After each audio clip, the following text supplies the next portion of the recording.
ओम नमः शिवाय। आज हम सुनते हैं नंदीश्वर अवतार की आगे की कथा। मैं महादेव जी के भजन से मृत्यु को जीत लूँगा, इसके अतिरिक्त अन्य कोई उपाय नहीं है। नंदीश्वर जी कहते हैं, मुने, यों कहकर मैं सिर झुकाकर पिताजी के चरण कमलों में प्रणाम करके उनकी प्रदक्षिणा करके उत्तम वन की राह ली। वन में जाकर के मैंने एकांत स्थान में अपना आसन लगाया और उत्तम बुद्धि का आश्रय ले मैं उग्र तप में प्रवृत्त हुआ, जो बड़े बड़े मुनियों के लिए भी दुष्कर था। उस समय मैं नदी के पावन तट पर सुदृढ़ रूप से ध्यान लगाकर बैठ गया और एकाग्र तथा समाहित मन से अपने हृदय कमल के मध्य भाग में 3 नेत्र, 10 भुजा और 5 मुख वाले शांति स्वरूप देवादिदेव सदाशिव का ध्यान करके रुद्र मंत्र का जप करने लगा।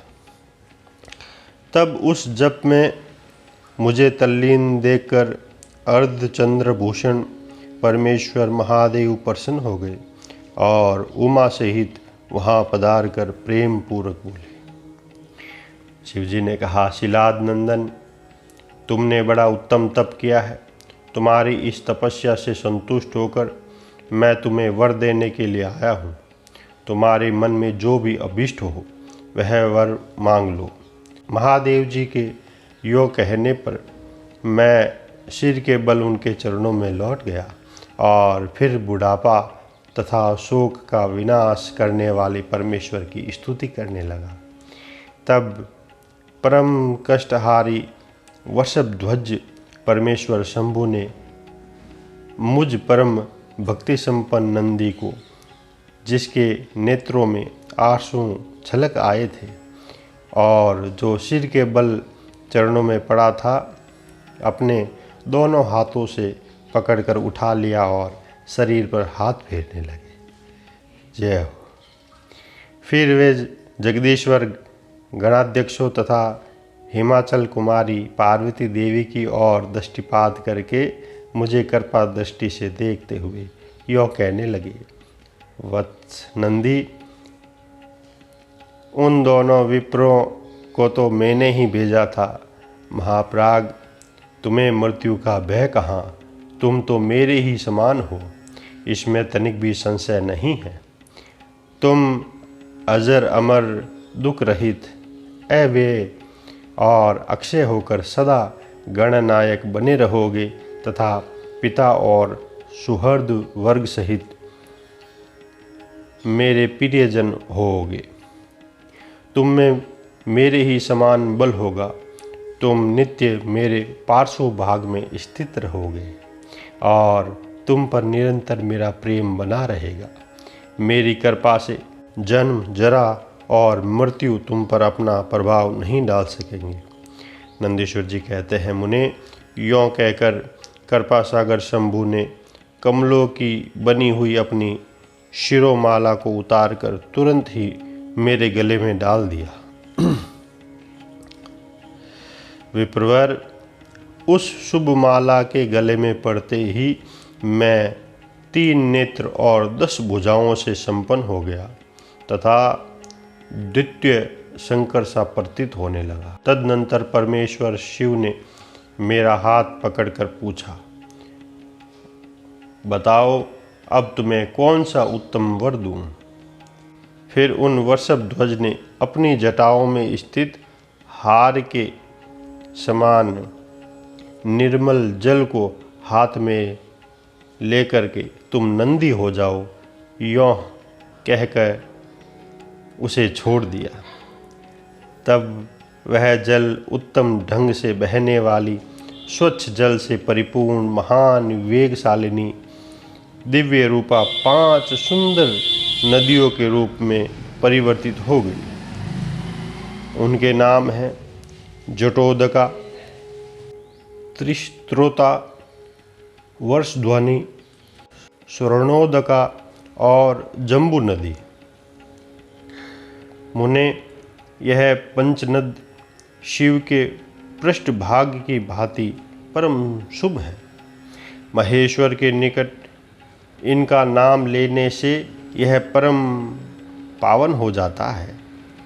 जो मनुष्य पंचनद पर जाकर स्नान और जप करके परमेश्वर शिव का पूजन करता है, वह शिव सायुज्य को प्राप्त होता है, इसमें संशय नहीं है।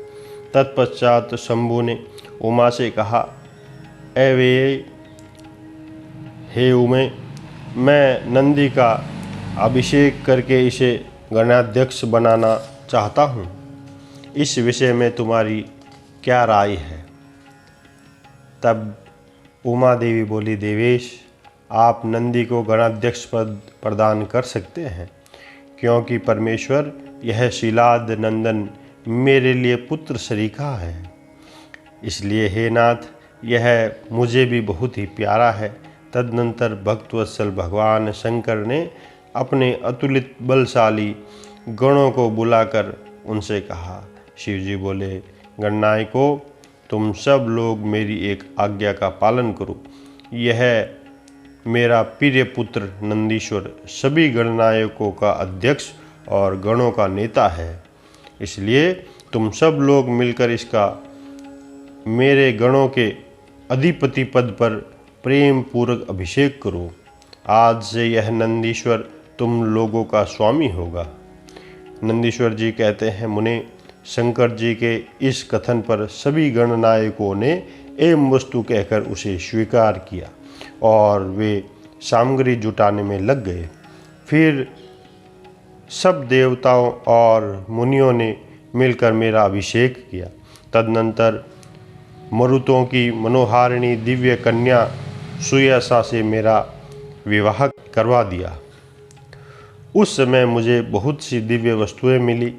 महामुने, इस प्रकार विवाह करके मैंने अपनी उस पत्नी के साथ शंभु, शिवा, ब्रह्मा और श्री हरि के चरणों में प्रणाम किया।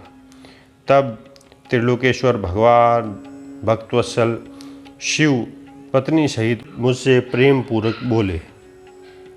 ईश्वर ने कहा, सतपुत्र, यह तुम्हारी प्रिया सुयसा और तुम मेरी बात सुनो।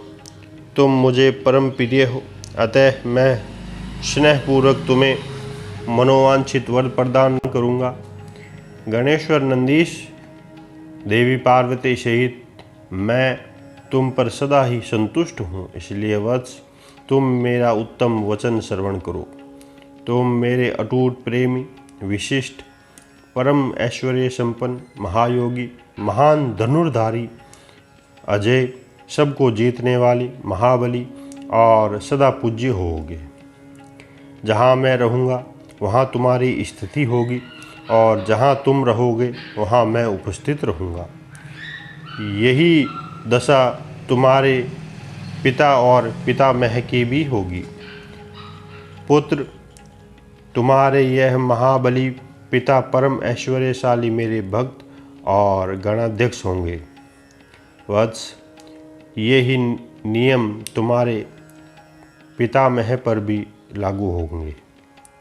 अतः तुम सब लोग मुझसे वरदान प्राप्त करके मेरा सानिध्य प्राप्त करोगे।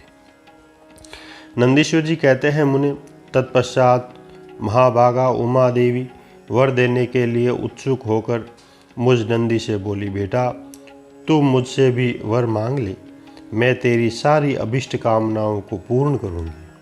तब देवी के उस वचन को सुनकर मैंने हाथ जोड़कर कहा, देवी, आपके चरणों में मेरी सदा उत्तम भक्ति बनी रहे। मेरी याचना सुनकर देवी ने कहा, एवं वस्तु, ऐसा ही होगा। फिर शिवानंदी की प्रियतमा पत्नी सुयसा से बोली। देवी ने कहा, वत्से, तुम भी अपना अभिष्ट वर ग्रहण करो।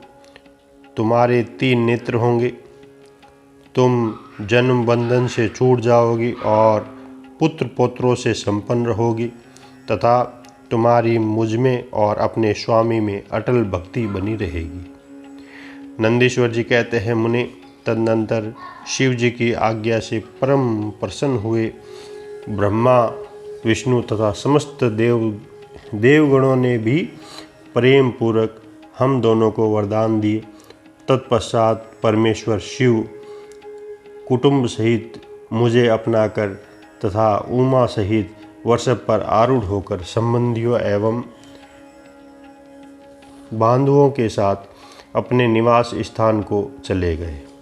वहाँ उपस्थित विष्णु आदि समस्त देवता मेरी प्रशंसा तथा शिव शिवा की स्तुति करते हुए अपने अपने धाम को चले गए। वत्स, इस प्रकार मैंने तुमसे अपने अवतार का वर्णन कर दिया। महामुनि, यह मनुष्यों के लिए सदा आनंददायक और शिव भक्ति का वर्धक है।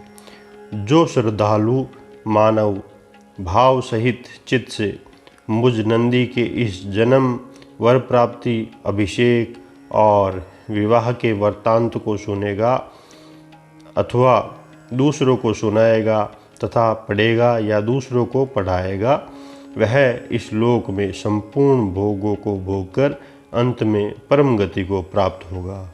बोलिए भोलेनाथ शिव शंभू की जय हो। माता पार्वती मैया की जय हो। आदेश को देवादेश।